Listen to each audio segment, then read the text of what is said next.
फिर है भगवान कैसे, ये प्रश्न उठता है। इसको उत्तर शास्त्र देते हैं, जाकी रही भावना जैसी, प्रभु मूर्ति देखहीं तिन तैसी। जिसका जैसा भावना है उसको वैसे ईश्वर दिखता है। भगवान कहते हैं यथामाम प्रपद्यन्ते, जो जिस प्रकार से, ये यथामाम प्रपद्यन्ते, ये यथामाम प्रपद्यन्ते तांस तथैव भजाम्यहम्, जो मुझे जिस भाव से भजता है मैं भी उसको उसी भाव से। भक्त भगवान की जिस भाव से, जिस संबंध से, जिस प्रकार से शरण लेता है, यह भी कहा है, भगवान भी उसी भाव से, उसी संबंध से, उसी प्रकार से आश्रय देते हैं। जैसे भक्त भगवान को अपना गुरु मानता है तो ये श्रेष्ठ गुरु बन जाते हैं, शिष्य मानता है तो श्रेष्ठ शिष्य बन जाते हैं। हाँ? माता पिता मानता है तो श्रेष्ठ माता पिता बन जाते हैं, पुत्र मानते हैं श्रेष्ठ पुत्र बन जाते हैं, भाई मानते हैं तो श्रेष्ठ भाई बन जाते हैं, सखा मानते हैं तो श्रेष्ठ सखा बन जाता है, नौकर मानते हैं तो श्रेष्ठ नौकरी बन जाता है। भक्त भगवान के बिना व्याकुल हो जाते हैं तो भगवान भी भक्त के बिना व्याकुल होते हैं, एक दूसरे के इस तरह से पूरक होते हैं। इसकी बहुत भाव से विस्तार पूर्वक समझाया गया है, कभी देख लेना। तो अब भगवान है कैसे,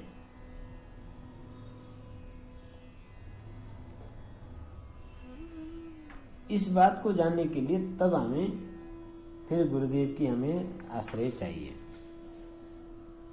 तो गुरु सानिध्यता निरंतर इसलिए चाहिए, श्रोत्रिय ब्रह्मनिष्ठ गुरु के सानिध्य में रहकर वो जैसे जैसे बताते जाएं वैसे वैसे करते जाओ। क्या हो रहा है क्या नहीं हो रहा है वो चक्कर में मत पड़ो, वहां बुद्धि न मत लगा, वहां अकल मत लगा।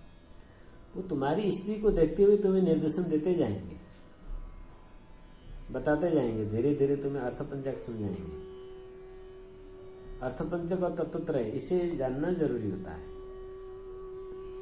तत्वत्रय उसे कहते हैं ब्रह्म का स्वरूप, जीव का स्वरूप और माया का स्वरूप। इन तीन को अर्थपंचक कहा जाता है, तत्वत्रय कहा जाता है। ब्रह्म का स्वरूप, ब्रह्म है कैसे, और फिर जीव यानी मैं हूं कैसे, जीव है कैसा, इसका स्वरूप, और माया, ये तीन चीज को जानना अति जरूरी है, गुरुमुख से जानना चाहिए।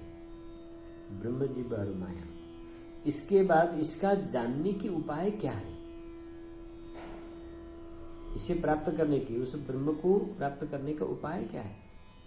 उससे पहले लोभ में आ जाओ, उसे प्राप्त करने का फल क्या है, इसे जानने का फल क्या है, उसे प्राप्त करने का फल क्या है, और उसे प्राप्त करने की उपाय क्या है,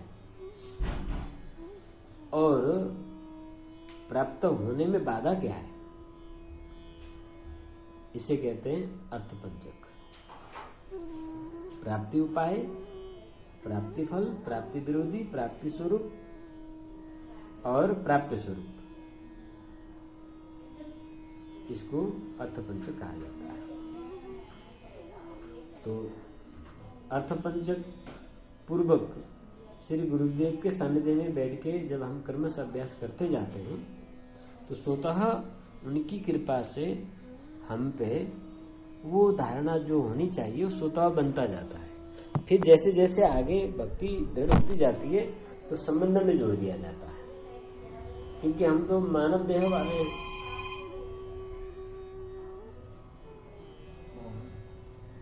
मानव देह में बिना संबंध के जगत में हम नहीं रहते। अनजान जगह में भी हम रास्ता चलते भी कहीं न कहीं किसी से संबंध लगाकर ही संबोधन करते हैं।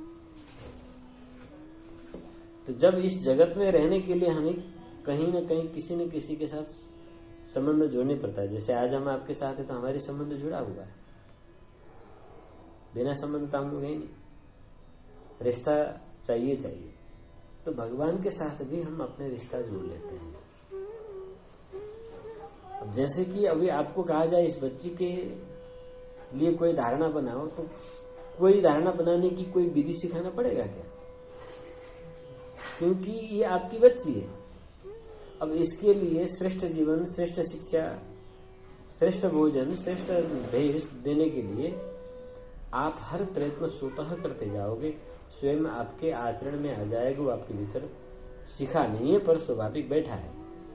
बेटी को कैसे परवरिश करना है आपके बाप ने, आपको माँ ने आपको नहीं सिखाया है, पर बेटी आ गई तो आपके अंदर में वो चीज स्वतः है। समझे ना? उसी प्रकार भगवान को हम कैसे ध्यान, नहीं जरूरत है। उनके साथ आप अपने रिलेशन, संबंध जोड़ लो। वो गुरु समझा के जोड़ देते हैं। किसी की बेटी आपकी पत्नी बन जाती है, उसके बाद उसके स्वरूप का कोई ध्यान नहीं करना पड़ता, वो आपकी पत्नी है। अब उसके सेवन कैसे करना है, उसे कैसे व्यवस्थित करना है, वो आपके भीतर स्वतः ही उत्पन्न हो जाता है। उसे अलग से शिक्षा की आवश्यकता नहीं पड़ती। बिगड़ जाए तब समझाना पड़ता है, झगड़ा हो जाए तो समझाना पड़ता है नाना प्रकार से, वरना पड़ता नहीं है। तो ऐसे ही भगवान ध्यान के विषय नहीं है, पर ध्यान किया जाता है। भगवान ज्ञान के विषय नहीं है, पर उनको समझा जाता है। परंतु वास्तविकता यही है कि ये सब कृपा से संभव होता है। संबंध जुड़ जाने से हमें भगवत धारणा का ध्यान स्वतः स्वयं में प्रतिष्ठित हो जाता है। काल्पनिक ध्यान की वहां आवश्यकता नहीं रहता कि नीले हैं, गोरे हैं, हाँ, और काले हैं, लंबे हैं, हाथ ऐसा है, वो ऐसा है, ऐसी कल्पना करके बैठने से मिथ्या ध्यान होता है। मन फिर कल्पना के बाहर में चला जाता है। इसीलिए ये शरणागति के जो मार्ग है, शक्तिपात के मार्ग, ये श्रेष्ठ मार्ग है। इसमें जब गुरु आप पर कृपा कर देते हैं तो आपके अंदर में स्वतः अनेकों क्रियाएं उत्पन्न होकर सब शांत हो जाता है और स्वतः आप में धारणा उत्पन्न हो जाता है। तो इसके लिए पहले ईश्वर को ध्यान करने से पूर्व, धारणा बनाने से पूर्व उसके साथ हमें संबंध जोड़ना होता है। तो पहला संबंध तो हम पंच संस्कार पूर्वक दीक्षा लेते हैं और इष्ट और भक्त बन जाते हैं। अब उसमें भीतर सख्य, शांत रस संबंध, दास्य रस संबंध, वात्सल्य रस संबंध, साख्य रस संबंध और माधुर्य रस संबंध, ये पंच रस संबंध जो है, उनमें से जो हमारी शील, स्वभाव, विचार अनुकूल है वो गुरुदेव जोड़ देते हैं कि तुम्हारी संबंध अब भगवान से ये है। तो फिर आप उन्हें पुत्र मान के या पिता मान के या साथी मान के या क्या मान के करते हैं, वो आप करते हैं। वो आपका जहन में बैठ जाता है अपने आप, कोई प्रैक्टिस नहीं करना पड़ता उसके लिए। पर तब तक के लिए यही है कि सब कुछ यहाँ बीज गुरु ही है, क्योंकि ये वाणी का व्यवहार का विषय नहीं है, स्वतः का विषय है। जैसे मैंने आपको इसको कहा, तो एक बेटी का संबंध, अब इसके लिए थोड़ी धारणा करना है। पत्नी का संबंध, उसके लिए कोई धारणा थोड़ी करना है। पत्नी अब कैसे उसको व्यस्त करना है, पति इनके हो गए तो इनको ध्यान थोड़ी करना है, स्वतः है ही है वो। हाँ, चाहे कितना भी व्यस्तता में हो, 2 मिनट घर लेट से आ जाए तो चिंता होने लग जाता है, फोन करने लग जाती है, कहाँ पहुंचे, कितनी देर लगेगा, हो जाता है काम। इनके लिए ध्यान नहीं करना पड़ता है, क्योंकि संबंध जुड़ गया है। संबंध की डोरी में बंध गए, अब अपने आप आपका धारणा ध्यान बन जाता है, फिर वो कर्म में उतर जाता है। इसी प्रकार से भक्ति मार्ग में भगवान से संबंध जोड़ दिया जाता है।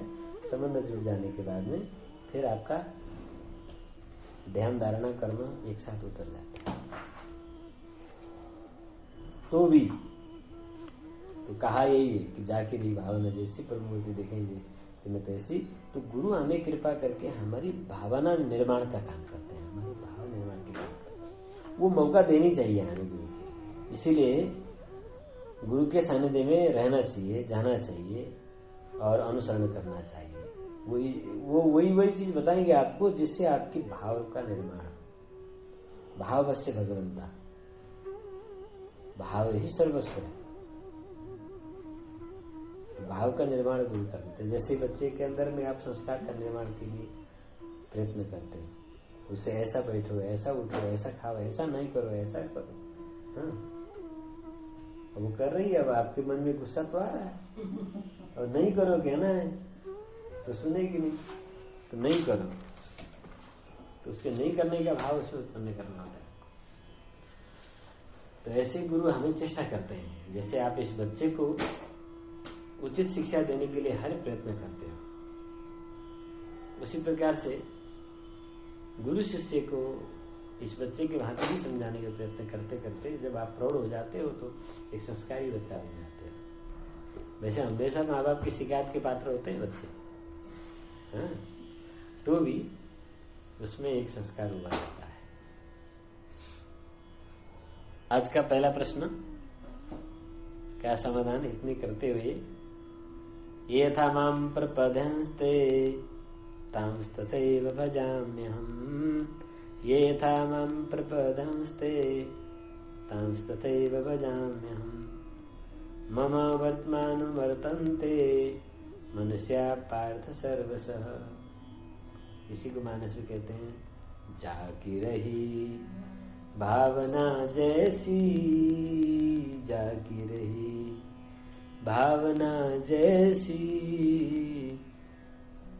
तिन देख प्रभु मूरति देखहीं तिन तैसी, जाकी रही भावना जैसी।